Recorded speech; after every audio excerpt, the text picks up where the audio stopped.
Hello বন্ধুরা, কেমন আছেন? আশা করি সবাই ভালোই আছেন। নতুন একটি ভিডিও নিয়ে আবারও আপনাদের সামনে আসলাম। এই ভিডিওর মাধ্যমে আপনারা জানতে পারবেন 2024 সালে প্রতি বছর আমাদের দেশ থেকে অনেক মানুষ চাকরি করার উদ্দেশ্যে ফ্রান্সে যায়।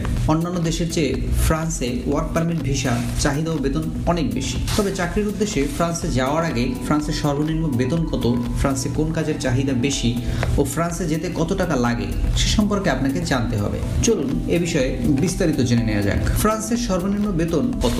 পৃথিবীর অন্যান্য দেশের চেয়ে ফ্রান্সে কাজের বেতন অনেক বেশি। ফ্রান্সে একজন শ্রমিকের সর্বনিম্ন বেতন প্রায় 1,50,000 থেকে 2 লক্ষ টাকা পর্যন্ত। আবার যে সকল শ্রমিকের কাজের দক্ষতা ও অভিজ্ঞতা রয়েছে তাদের বেতন এর থেকেও বেশি। এছাড়াও যারা বেশিরভাগ সময় ওভারটাইম করে তাদের ফ্রান্সের সর্বনিম্ন বেতন প্রায় 2 লাখ। ফ্রান্সে কাজের ভিসা পাওয়া যেমন কঠিন, ঠিক তেমনি ভাবে একবার যদি ভিসা পেয়ে ফ্রান্সে অবস্থান করতে পারেন তাহলে প্রত্যেক মাসে ন্যূনতম 1,50,000 টাকা উপার্জন করতে পারবেন। ইউরোপের কোনো দেশে কাজের ভিসা নিয়ে যাওয়া একটু কঠিন, তবে একেবারেই যে সম্ভব না এই ধারণাটা ভুল।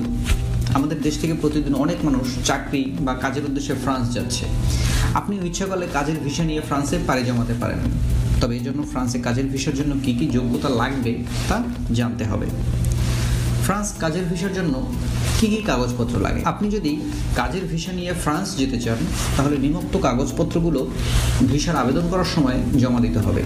1 বছর মেয়াদী বৈধ পাসপোর্ট, জাতীয় পরিচয়পত্র, সদ্য তোলা পাসপোর্ট সাইজের রঙিন ছবি, করোনা ভ্যাকসিনের টিকা সনদ, police clearance certificate, medical report, বিগত 6 মাসের ব্যাংক স্টেটমেন্ট, IELTS সার্টিফিকেটের শিক্ষাগত যোগ্যতার সকল সার্টিফিকেট।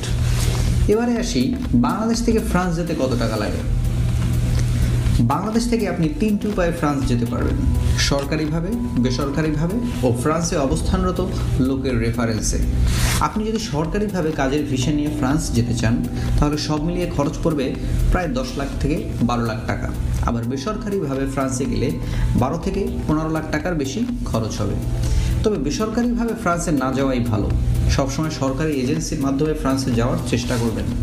আর আপনার কোনো নিকটাত্মীয় যদি ফ্রান্সে কর্মরত থাকে তাহলে সেই ব্যক্তির রেফারেন্সেও আপনি ফ্রান্সে যেতে পারেন। এই মাধ্যমে ফ্রান্সে যেতে তুলনামূলকভাবে কম টাকা খরচ হয়। তবে ফ্রান্স ট্যুরিস্ট ভিসা, স্টুডেন্ট ভিসার খরচ অনেক কম। ট্যুরিস্ট ভিসা নিয়ে ফ্রান্সে গেলে সর্বনিম্ন 3 লক্ষ টাকা লাগবে। আর উচ্চশিক্ষার জন্য ফ্রান্সে যেতে ন্যূনতম 3 থেকে 4 লাখ টাকা খরচ হবে। ফ্রান্সে কোন কাজের চাহিদা বেশি? ফ্রান্সে প্রায় সকল ধরনের কাজের চাহিদা বেশি, তবে দক্ষ ও অভিজ্ঞ শ্রমিকের চাহিদা দেশে সবসময় বেশি থাকে।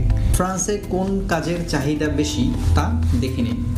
ইলেকট্রিশিয়ান, ড্রাইভার, হোটেল বা রেস্টুরেন্ট জব, ডেলিভারি ম্যান, কনস্ট্রাকশনের কাজ, ক্লিনার, এছাড়াও IT সেক্টর, চিকিৎসক, কৃষিকাজ ও হোটেল ম্যানেজমেন্ট কাজের চাহিদাও অনেক বেশি। শেষ কথা, ভিডিওর মাধ্যমে সর্বনিম্ন বেতন কত ও ফ্রান্সে কাজের বিষয় সম্পর্কে বিস্তারিত ধারণা দেওয়া হয়েছে। এছাড়াও আজকের এই ভিডিও দিয়ে যদি আপনাদের কিছু জানার থাকে তাহলে অবশ্যই কমেন্ট করবেন। আজ এ পর্যন্তই, ভালো থাকবেন।